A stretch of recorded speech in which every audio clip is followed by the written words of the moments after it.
Welcome to CRB 9 news. NTR జిల్లా తిరువూరు నియోజకవర్గ Telugu Desam party కార్యాలయమునందు Kolikapudi Srinivasarao media సమావేశం నిర్వహించారు. వెనగడప, నారికిన్పాడు గ్రామాలకు సంబంధించి ఇటీవలే 22 నిషేధిత జాబితా నుంచి తొలగించిన 1036 ఎకరాల భూమి గురించి సాక్షి దినపత్రికలో రాసిన తప్పుడు రాతలపై ఆ భూమి గురించి పూర్తి వివరాలను మీడియా సమావేశంలో వివరించిన ఎమ్మెల్యే కొలికపూడి శ్రీనివాసరావు.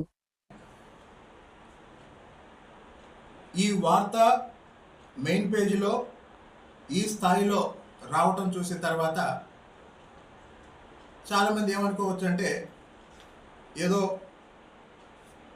జరుగుతుంది, లేకపోతే మెయిన్ పేజీలో ఇలా ఎందుకు బ్యానర్ ఐటమ్గా వేస్తారు అనే అనుమానం వచ్చే విధంగా వెళ్ళేశారు. పైగా ఇందులో ఏం రాశారు? ముఖ్య నేత సహకారంతో ఉత్తరాంధ్రకు చెందిన 2, కృష్ణా జిల్లాకు చెందిన ఓ టీడీపీ నేత పన్నాగం, ఎన్టీఆర్ జిల్లా వినగడపలో 1036 ఎకరాల దేవుడు భూమి నిషేధిత జాబితా నుంచి తొలగింపు అని ఈ వార్త సారాంశం. ఈ వార్త పచ్చి అబద్ధం. ఒక్కోసారి అబద్ధాలు రాసేటప్పుడు కూడా 1%, 2% నిజం ఉంటే మరికొన్ని అబద్ధాలు కలిపి వార్త రాస్తారు. ఈ వార్తలో 100% అబద్ధం. అక్కడ రాసింది ఏంటంటే గంపలగూడెం మండలంలో వినగడప పరిధిలో 1036 ఎకరాల దేవుడు మాన్యాన్ని ఏదో చేస్తున్నారని రాశారు. వాస్తవానికి వినగడప దగ్గర నారికెంపాడు అనే గ్రామంలో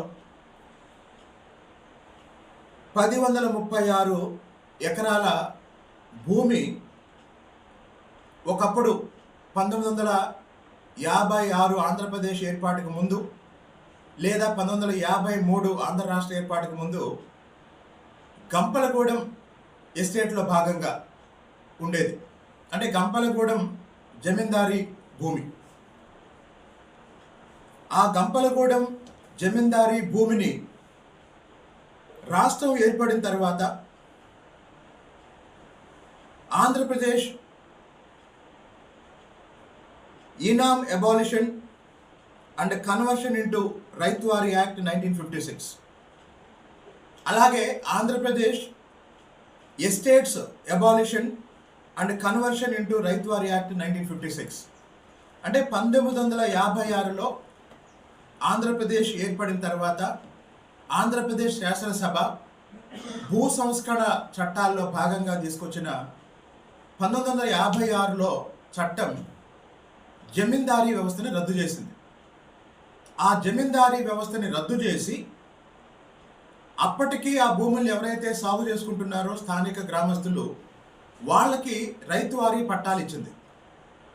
అలా రైతువారీ పట్టాలు ఇచ్చింది 1036 ఎకరాలు నారికెంపాడు అనే గ్రామంలో. అయితే 2014లో రాష్ట్ర విభజన సమయంలో ఈ 1036 ఎకరాల్లో దాదాపు 500 ఎకరాలు ఖమ్మం జిల్లాలో భాగంగా తెలంగాణలోకి వెళ్ళిపోయాయి. రాష్ట్ర విభజన ఈ గ్రామాలు ఆంధ్ర తెలంగాణ సరిహద్దులో ఉంటాయి. వినగడప, నారికెంపాడు ఈ గ్రామాలన్నీ.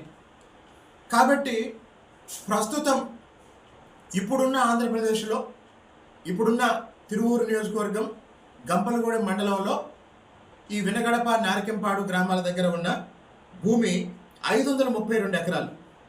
ఈ 532 ఎకరాలు పట్టాభూమి, రైతువారీ పట్టాభూమి. ఇది దేవుడి మాన్యం కాదు, ఇది దేవుడి మాన్యం కాదు, ఇది రైతుల పట్టాభూమి.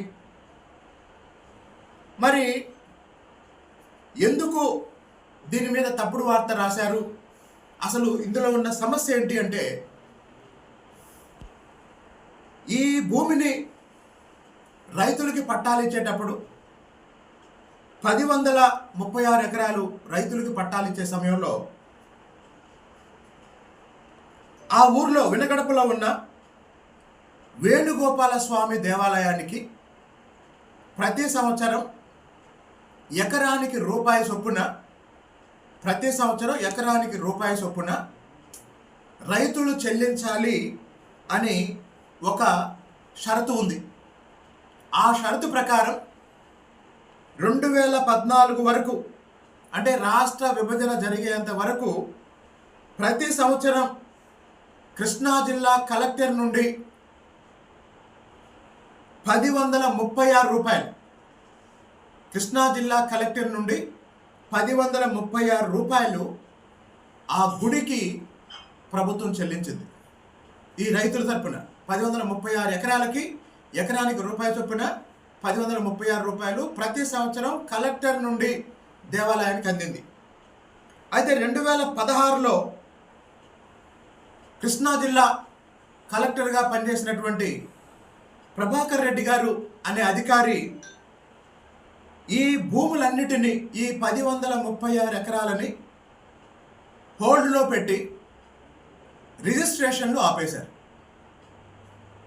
అంటే ఈ 1036 ఎకరాల నుంచి ప్రతి సంవత్సరం వేణుగోపాల స్వామి దేవాలయానికి ట్రస్టిక్ అలవెన్స్ అని ₹1 చెల్లిస్తున్నారంటే ఇందులో దేవుడి భూమి లేదా దేవుడి మాన్యం లేదా దేవాలయానికి సంబంధించిన భూమి ఏదో ఉంది, దాని మీద పూర్తి విచారణ చేయాలి అన్న ఉద్దేశంతో ఆనాటి 2016 నాటి కలెక్టర్ ప్రభాకర్ రెడ్డి హోల్డ్లో పెడితే అప్పటి నుండి రిజిస్ట్రేషన్లు ఆపేసి రైతులు, కొన్నవాళ్ళు, అమ్ముకునేవాళ్ళు అన్ని రకాలుగా ఇబ్బంది పడుతూ వస్తుంటే ప్రతి కలెక్టర్ని, ప్రతి సంవత్సరం కొత్తగా వచ్చిన ప్రతి కలెక్టర్ని రైతులు కలిసి దీని గురించి ఈ సమస్య పరిష్కరించమని అడిగితే 2019 నుంచి 2024 వరకు వైసీపీ ప్రభుత్వంలో ఎవరూ పట్టించుకోలేదు. 2024 ఎన్నికల అనంతరం ఎన్నికల ప్రచారంలో ఏ పార్టీ నాయకుడైనా ఒక గ్రామం వెళ్ళినప్పుడు ఆ గ్రామంలో ఉన్న ప్రధాన సమస్యల గురించి ప్రజలు అడుగుతారు. మీరు గెలిచాక ఈ సమస్య పరిష్కరించాలి, లేదా మా ఊర్లో ఈ పెద్ద సమస్య ఉంది అని చెప్తారు. అలాగే ఈ వినగడప, నారికెంపాడు గ్రామాల్లో ఎన్నికల్లో ప్రచారంలో భాగంగా నేను వెళ్ళినప్పుడు ఆ గ్రామస్తులంతా నన్ను అడిగారు, మా భూముల్ని, దాదాపు 1000 ఎకరాల భూముల్ని 22A నుండి తీసేయాలి.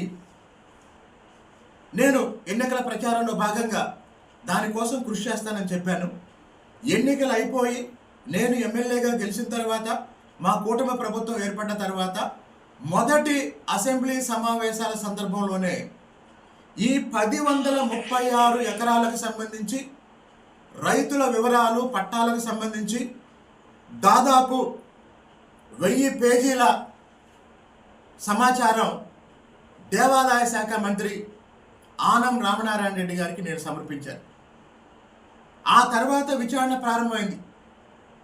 ప్రారంభించి దేవాదాయ శాఖ పూర్తి విచారణ చేసి ఇందులో ఈ 1036 ఎకరాల్లో లేదా ఇప్పుడు ఆంధ్రప్రదేశ్లో ఉన్న 536 ఎకరాల్లో ఎలాంటి దేవుడి మాన్యం లేదు, దేవాదాయ శాఖ భూమి ఎలాంటి 1 ఎకరం కూడా లేదు అని విచారణలో తేల్చిన తర్వాత ప్రస్తుతం రైతులకి, అంటే ఈ మిగిలిన భూమి 536 ఎకరాలు, 500 ఎకరాలు సుమారు తెలంగాణకి వెళ్ళిపోయింది ఖమ్మం జిల్లాలో భాగంగా. ఇప్పుడు ఆంధ్రప్రదేశ్లో ఈ వినగడప, నారికెంపాడు గ్రామాల మధ్య ఉన్నది 536 ఎకరాలు.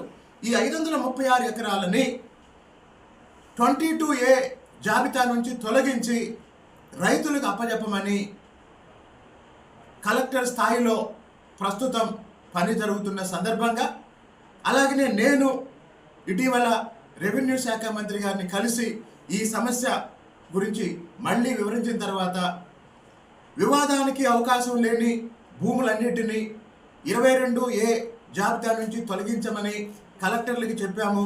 మీరు కలెక్టర్ గారితో మాట్లాడి ఆ పని పూర్తి చేసుకోండి అని నాకు చెప్పిన తర్వాత దాదాపు కలెక్టర్ గారి స్థాయిలో ఈ పని పూర్తిగా వస్తున్న దశలో ఈరోజు ఒక తప్పుడు వార్త సాక్షిలో వచ్చింది.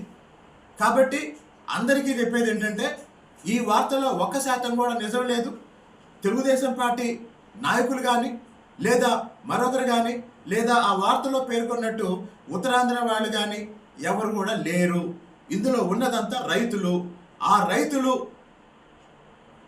2016 నుంచి అనుభవిస్తున్న మానసిక క్షోభ ఇక తీరిపోతుంది అనుకుంటున్న దశలో మళ్ళీ ఒక తప్పుడు వార్తతో రాజకీయంగా మా నాయకుల మీద బురజల్లే ప్రయత్నం తప్ప ఇందులో వాస్తవం ఏం లేదని, అదేవిధంగా రేపు సాయంత్రం మళ్ళీ అదే గ్రామంలో రైతులతో సమావేశం ఏర్పాటు చేసి ఇదే విషయం అందరికీ తెలియజేస్తానని ఈ సందర్భంగా తెలియజేస్తున్నాను.